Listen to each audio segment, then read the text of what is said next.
Okay, I'm doing this video to show how you can use a phone to do voice recognition on a computer.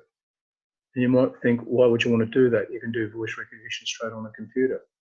Well, you can. The only problem I've found with this is that voice recognition that comes with some computers isn't particularly, on Microsoft Windows 10 isn't particularly crash hot. For example, if I go into a notepad here, and I've already typed something, I'll just get rid of that. All right. Delete that. Okay, delete. And I want to go into voice recognition. I hold down the Windows key and press the H key.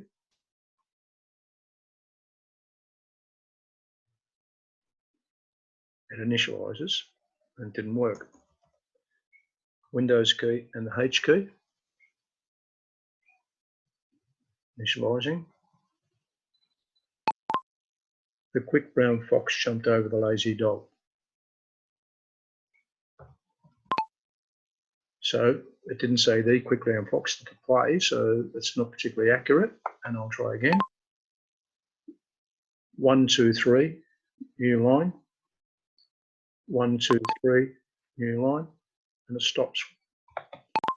It stops when I don't want it to stop, and it doesn't do the things I want it to do. Anyway, so that's Windows' way of doing it. All right. Also, I found that if I want to do something like fancy, like use a non-Windows application, I'm using Notepad there. If I go and use, for example,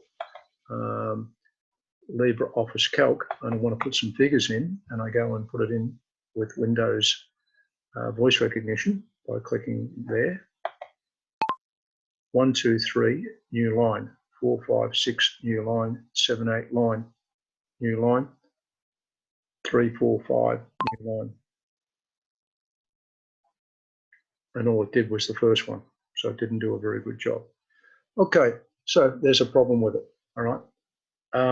The reason I came about doing all this is some time ago, I have a Raspberry Pi computer, and it has a keyboard and screen on it. And I've got a second Raspberry Pi that hasn't got a keyboard and screen on it. I thought, I don't really need a keyboard and screen. I've got a keyboard and screen, keyboard and mouse. I've got a keyboard and mouse on my phone. So why can't I use the keyboard and mouse on my phone on a computer, right? Like a Raspberry Pi. And you can. So I looked around, and there's lots of software that does it. And here's one I found, which is called Unified Remote. To use this, what you've got to do is you've got to install the Unified Remote Server software on your device.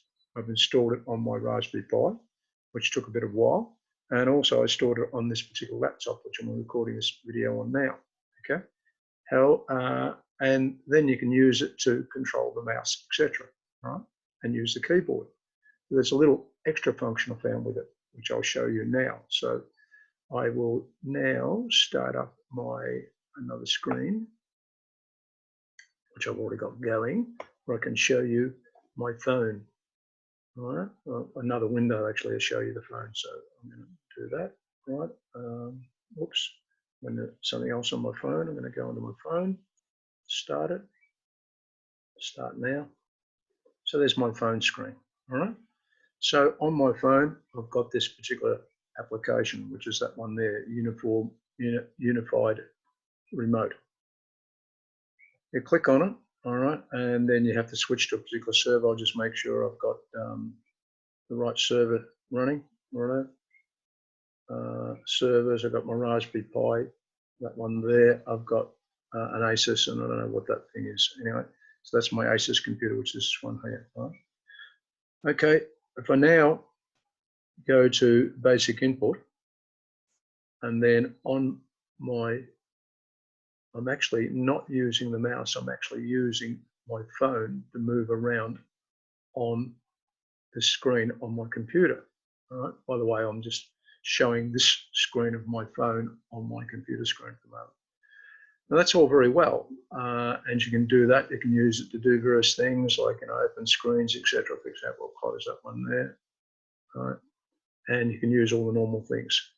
However, if if I use something like this, I go down there, I touch that, and I want to get rid of all that. All right. I'll just use the normal thing to get rid of that. Backspace. And now I want to actually type. Rather than typing on my computer, I could type on the phone. So when you type on the phone, as you see down here, it gives you a little thing to show the keyboard. So I click on the keyboard there, touch the keyboard there. Keyboard opens up on the phone, and normally you would just type, for example, ASDF, right, and press enter. So I'm typing on the phone's keyboard and it's coming out on the computer. As you can see, type on the phone keyboard there, comes out on the computer there. However, one of the advantages is on a phone, you've got voice recognition. So if I touch the mouse, the voice recognition, and start talking, the voice recognition that's going onto the phone will come out on the computer. Watch what happens. Now is the time for all good men to come to the aid of the party. New line, new paragraph.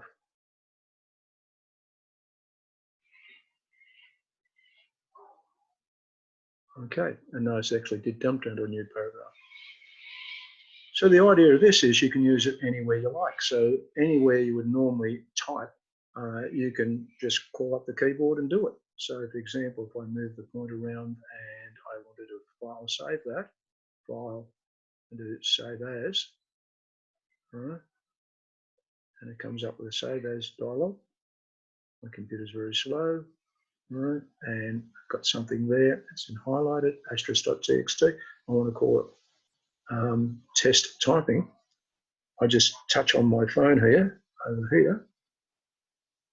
I'm going to click on that and say test typing. Test typing. There we are. Forgot to switch off the thing and put test typing. There we are. So anywhere you can normally type, you can put that in. Another advantage is I find it to be far more accurate. For example, if I go into a spreadsheet, if I try and use the spreadsheet which I used before, where I was using Windows voice recognition, and I use this one, I find it much better. I went to the numbers 10, 11, 12, and 13. That's what happens. I'll just touch the microphone again.